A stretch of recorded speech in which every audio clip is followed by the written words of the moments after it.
اعوذ باللہ من الشیطان الرجیم بسم اللہ الرحمن الرحیم وَيَوْمَ نَحْشُرُهُمْ جَمِيعًا ثُمَّ نَقُولُ لِلَّذِينَ أَشْرَكُوا مَكَانَكُمْ أَنْتُمْ وَشُرَكَاؤُكُمْ فَزَيَّلْنَا بَيْنَهُمْ وَقَالَ شُرَكَاؤُهُمْ مَا كُنْتُمْ إِيَّانَا تَعْبُدُونَ۔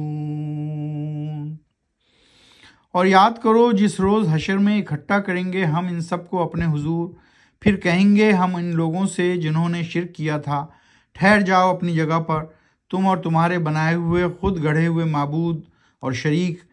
پھر جدائی، پھوٹ، اختلاف ڈال دیں گے ہم ان کے درمیان اور کہیں گے ان کے ٹھہرائے ہوئے شریک یعنی معبودوں سے، کیا نہیں کرتے تھے تم عبادت ہماری؟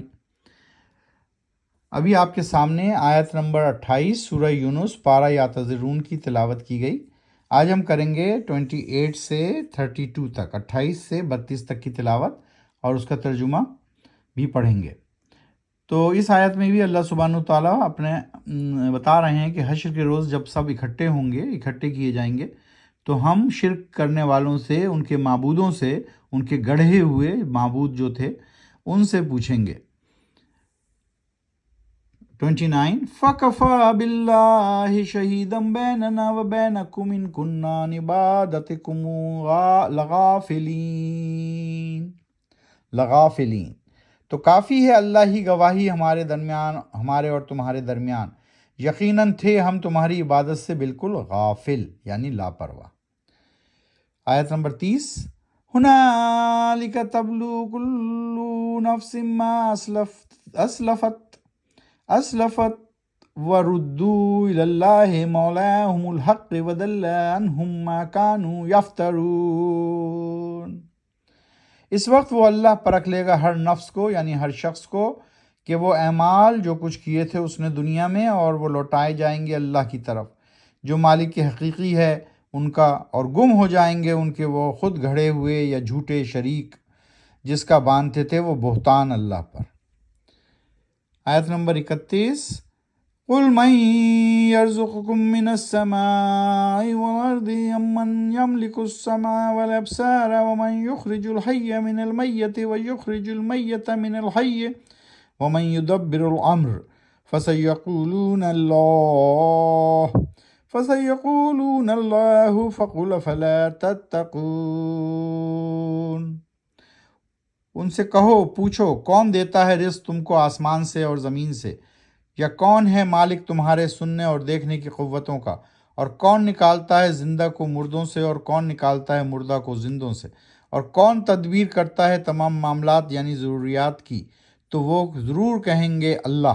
تو پھر کہو، پھر کیوں نہیں تم اپناتے تقوی یعنی رہن سہن اللہ کے مطابق، رہن سہن محبت اور ڈر اللہ کا۔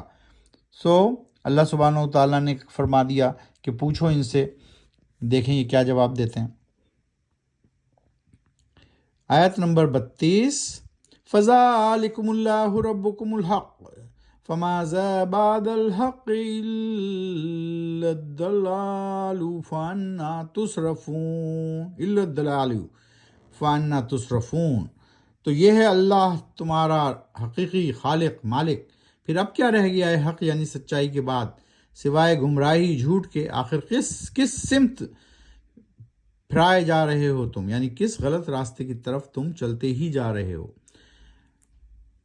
تو اس طرح آج ہم نے آیت نمبر 28 سے 32 تک کی تلاوت کی۔ سورت ہے سورہ یونس، 10ویں سورت، پارہ ہے 11واں پارہ یعتذرون۔ قرآن شریف میں کل کتنے پارے ہیں؟ 30 پارے، 30 سپارے، پارے بھی کہتے ہیں سپارے بھی کہتے ہیں، سپارے اردو میں کہتے ہیں، عربی میں پارہ۔ تو کل کتنے جز ہیں؟ 30 سپارے۔ اور ہم کون سے سپارے پہ اس وقت؟ 11ویں سپارے پہ۔ قرآن میں کل کتنی صورتیں ہیں؟ 114 صورتیں۔ مکی صورتوں کی تعداد 89، ایک کم 90 یعنی 89، اور مدنی صورتوں کی تعداد 25 ہے یعنی 25۔ 89 اور 25 کو جمع کریں تو ٹوٹل صورتوں کی تعداد بنتی ہے 114۔ قرآن میں کل کتنی آیات ہیں؟ 6236، 6236 قرآن میں کل آیات کی تعداد۔ قرآن میں کل مکی آیات کی تعداد ہے 4725 اور مدنی آیات کی تعداد ہے 1511.